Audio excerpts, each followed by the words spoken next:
Otras ciudades, como Urbino y Mantua, contaron igualmente con magníficos palacios ducales, sin excluir Venecia,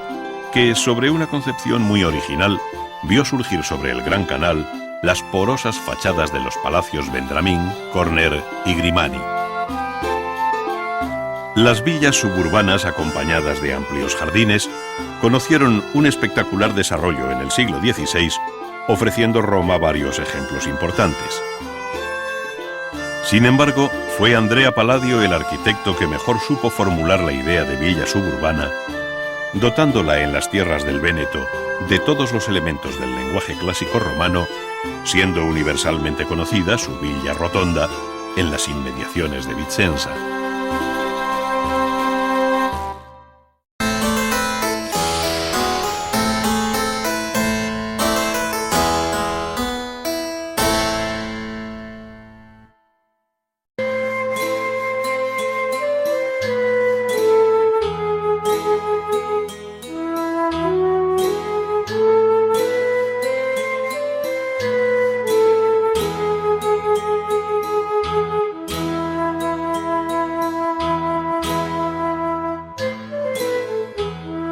La historia de la escultura moderna comienza también en Florencia, en el ámbito de su catedral,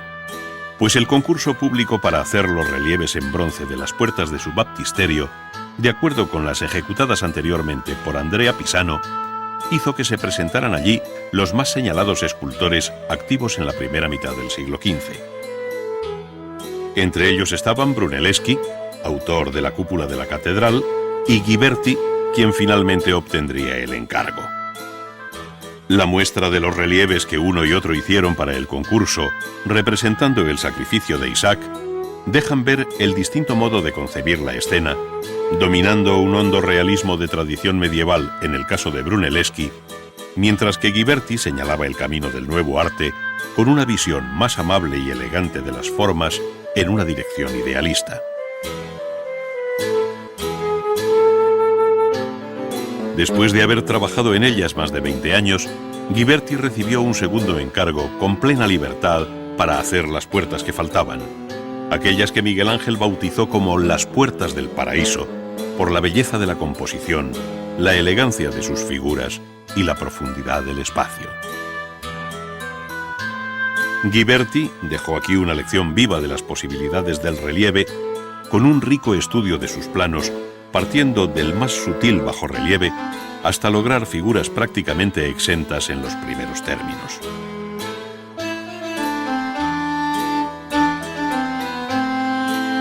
El relieve tuvo otros seguidores sobre diferentes materiales y técnicas, siendo muy conocidos los que en mármol hizo Luca della Robbia para la cantoría o tribuna de jóvenes cantores y músicos de la Catedral de Florencia, donde logró un prodigioso equilibrio entre forma y expresión que recuerda el espíritu del relieve clásico. La cuidada composición de estos grupos pone de manifiesto el dominio del volumen en el espacio a través del bajo, medio y alto relieve de las figuras.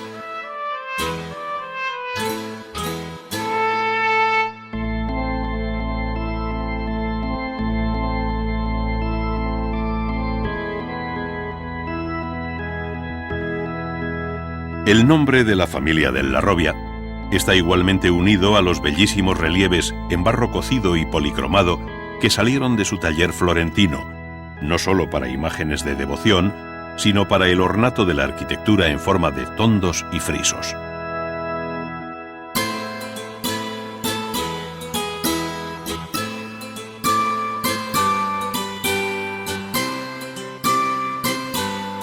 Además del relieve, la escultura italiana del siglo XV abordó con decisión la escultura exenta o de bulto redondo,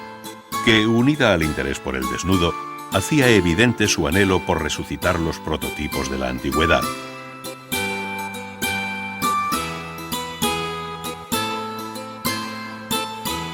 Con este espíritu surgieron las obras de Donatello, como su San Jorge, desafiante, enérgico, concebido como verdadero Miles Christi, o Soldado de Cristo, para la iglesia florentina de Orsan Michele, y que hoy se encuentra en el Museo del Bargello, en compañía de otras obras de este maestro, como el amable y sinuoso bronce del David adolescente.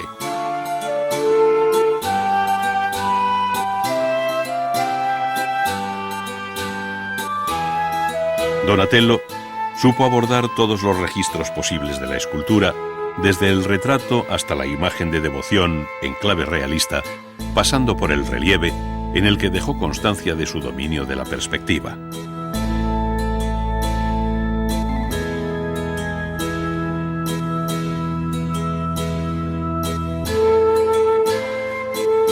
Una de las obras que mejor expresan su condición de gran escultor al modo antiguo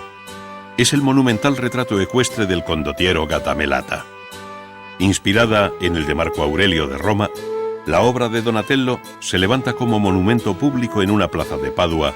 junto a la Basílica de San Antonio, mostrando el dominio de la fundición en bronce hueco.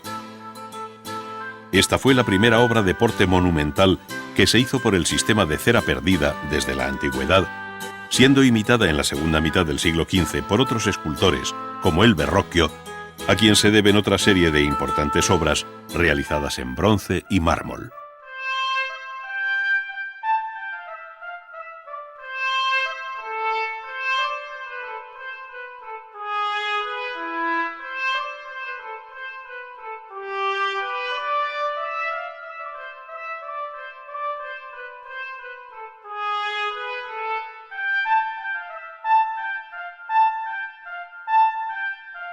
Antes de finalizar el siglo XV, otro gran escultor florentino, Miguel Ángel Buonarroti, ya había hecho obras tan notables y diferentes como el relieve de la batalla de los centauros y los lapitas, imitando el barroquismo compositivo de los sarcófagos romanos,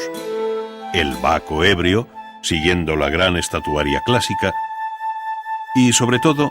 la universalmente célebre Pietà del Vaticano, una de las obras más bellas que jamás haya salido de las manos de un escultor. Su composición piramidal y el suave modelado del cuerpo desnudo de Cristo sobre los pliegues de las ropas, así como la contenida expresión de rostros y manos, alcanzan un excepcional equilibrio entre emoción religiosa y pagana belleza. El mármol no tuvo secretos para Miguel Ángel, y en los años siguientes, ya dentro del siglo XVI,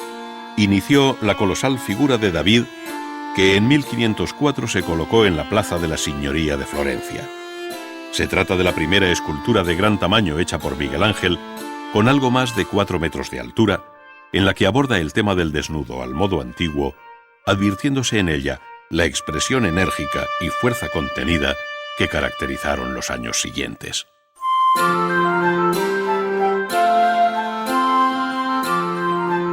Pocas obras tan significativas en este sentido como las que formaron parte del malogrado proyecto del sepulcro del Papa Julio II, pensado para la nueva iglesia de San Pedro, pero que hoy conocemos dispersas por varias colecciones y museos. Se trata de Los esclavos del Louvre y de la Academia de Florencia, que junto al Genio de la Victoria y sobre todo con el Moisés de San Pietro in Vincoli, formaban parte de un conjunto de 40 esculturas con las que Miguel Ángel concibió el espectacular sepulcro.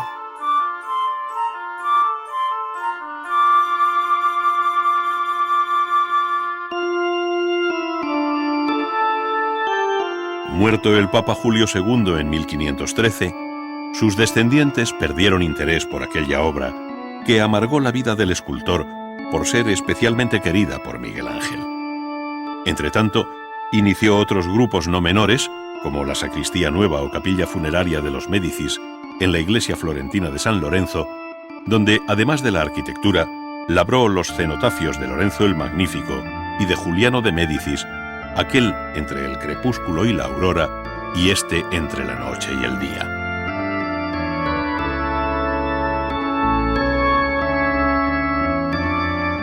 Al margen de su significado en relación con la vida y la muerte, Miguel Ángel trató estas figuras con una libertad extraordinaria, en la que el desnudo del hombre y de la mujer deja ver su concepción grande de la forma.